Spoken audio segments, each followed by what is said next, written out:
guys, jadi di sini saya akan menjelaskan atau menganalisis konsep dasar penulisan karya tulis ilmiah. Sebelum itu, perkenalkan dulu, nama saya Anggia Silviana dengan NIM 240223130. Nah, langsung saja kita masuk ke materi selanjutnya. Yang pertama, pengertian karya tulis ilmiah, di mana karya tulis ilmiah ini adalah bentuk penyampaian hasil penelitian atau pemikiran karya ilmiah yang ditulis secara sistematis dan objektif. Berikut ini beberapa pengertian karya tulis ilmiah dari beberapa sumber. Yang pertama, menurut Kamus Besar Bahasa Indonesia atau KBBI. Karya tulis ilmiah ini adalah karya tulis yang membahas suatu masalah secara ilmiah berdasarkan data dan fakta yang terpuji dan disusun secara sistematis. Selanjutnya, menurut Departemen Nasional, yang dimana karya tulis ilmiah ini adalah karya tulis yang disusun secara berdasarkan hasil penelitian atau pemikiran ilmiah yang sistematis, objektif, dan dapat dipertanggungjawabkan serta ditulis dengan menggunakan bahasa yang baku dan mudah dipahami secara sederhana. Yang kedua yaitu ciri-ciri karya tulis ilmiah. Ciri-ciri karya tulis ilmiah ini ada banyak macamnya. Salah satunya objektif. Objektif ini berdasarkan fakta dan data yang akurat, bukan opini ataupun perasaan pribadi. Menggunakan bahasa yang netral dan tidak berpihak, menghindari penggunaan kata-kata yang bersifat subjektif seperti menurut saya, sepertinya, atau mungkin. Yang kedua, sistematis. Nah, sistematis ini disusun dengan struktur yang logis dan terstruktur, mengikuti kaidah penulisan ilmiah, memiliki bagian-bagian yang berhubungan seperti pendahuluan, tinjauan pustaka, metode penelitian, dan hasil dari pembahasan dan kesimpulan.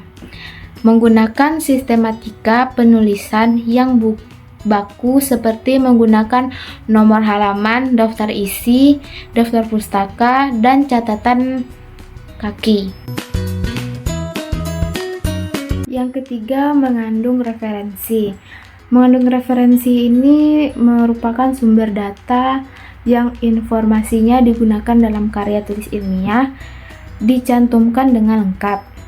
Referensi ditulis dengan menggunakan sistematika yang baku seperti Harvard, MLA, atau Chicago. Referensi yang digunakan harus kredibel dan relevan dengan topik yang dibahas. Yang keempat yaitu ada menggunakan bahasa baku. Bahasa baku yang digunakan formal, jelas, dan mudah dipahami. Menghindari penggunaan bahasa gaul, slang, atau bahasa daerah. Menggunakan kalimat yang efektif dan ringkas. Yang kelima yaitu memiliki kesimpulan. Hasil penelitian atau pengkajian dirangkum dalam bentuk kesimpulan yang jelas dan ringkas. Kesimpulan harus sesuai dengan data dan pembahasan yang dipaparkan dalam karya tulis. Kesimpulan dapat berisi saran atau rekomendasi untuk penelitian selanjutnya. Selanjutnya yaitu syarat-syarat karya tulis ilmiah. Yang pertama, objektivitas. Nah, menjelaskan tujuan yang ingin dicapai dalam penelitian. Tujuan penelitian harus spesifik, terukur, realistis, relevan, dan terikat waktu. Tujuan penelitian harus juga sesuai dengan rumusan masalah. Yang kedua, yaitu sistematika. Struktur yang jelas. Karya tulis ilmiah memiliki struktur yang jelas seperti pendahuluan, tinjauan pustaka, metode penelitian, hasil pembahasan, dan kesimpulan, dan logika dan alur yang koheren. Setiap bagian harus terhubung secara logis dan mengalir dengan baik. Adapun format yang sesuai Karya tulis ilmiah harus mengikuti format yang baku seperti pedoman penulisan ilmiah dari perguruan tinggi atau lembaga terkait. Yang ketiga ada metodologi. Nah, metode penelitian yang tepat. Metode penelitian yang harus digunakan sesuai dengan jenis penelitian dan tujuan yang ingin dicapai. Prosedur penelitian yang jelas. Prosedur penelitian harus dijelaskan secara detail dan mudah dipahami. Yang keempat, originalitas. Ide dan gagasan yang orisinal.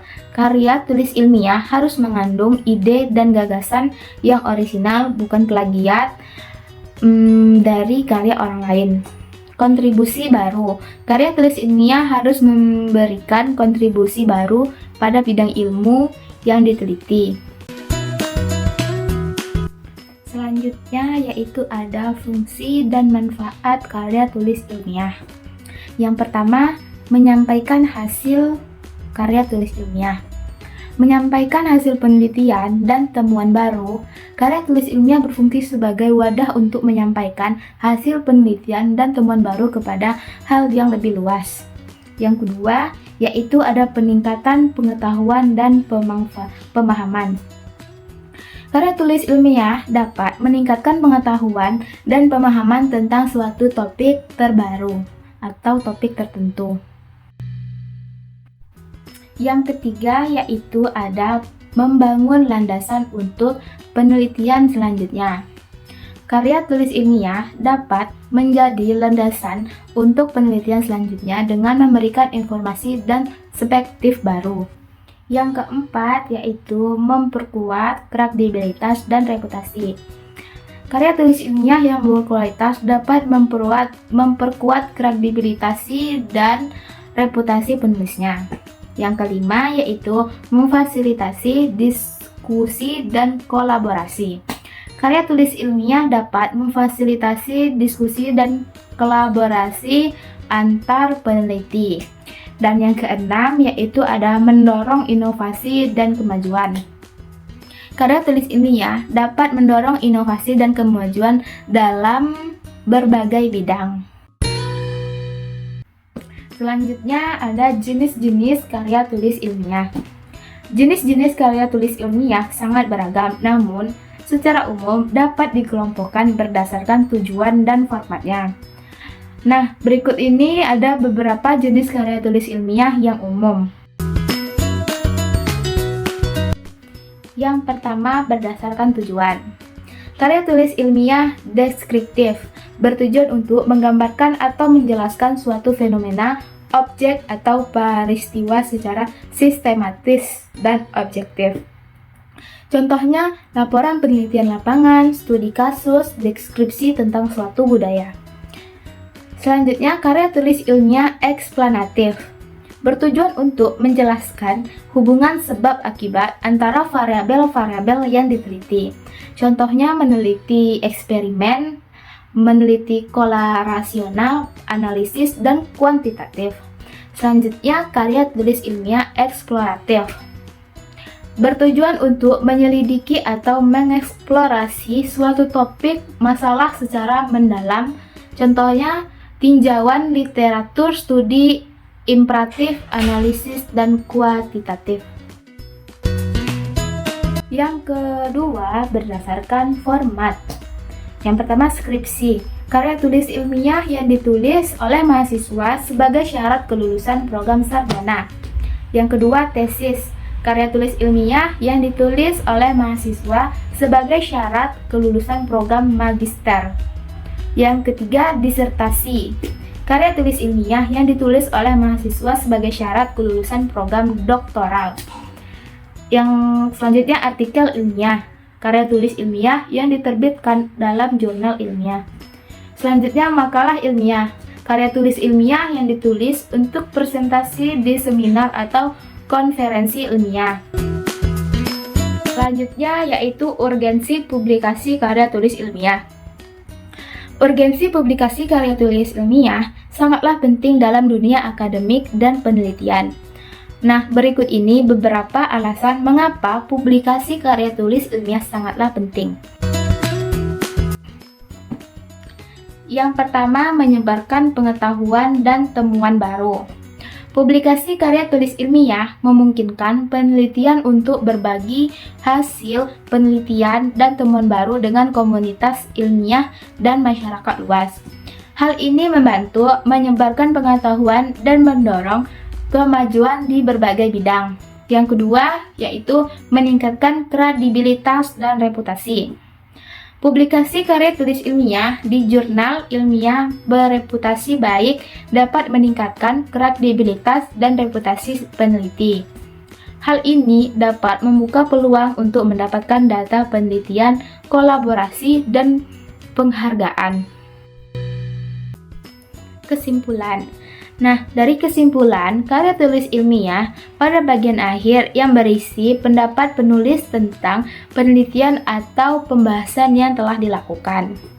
Kesimpulan memiliki fungsinya. Yang pertama, memberikan pengetahuan baru kepada pembaca, menarik perhatian pembaca, membantu pembaca memahami inti dari gagasan atau peneliti yang dilakukan. Nah, itu tadi kesimpulannya. Sekian dan terima kasih.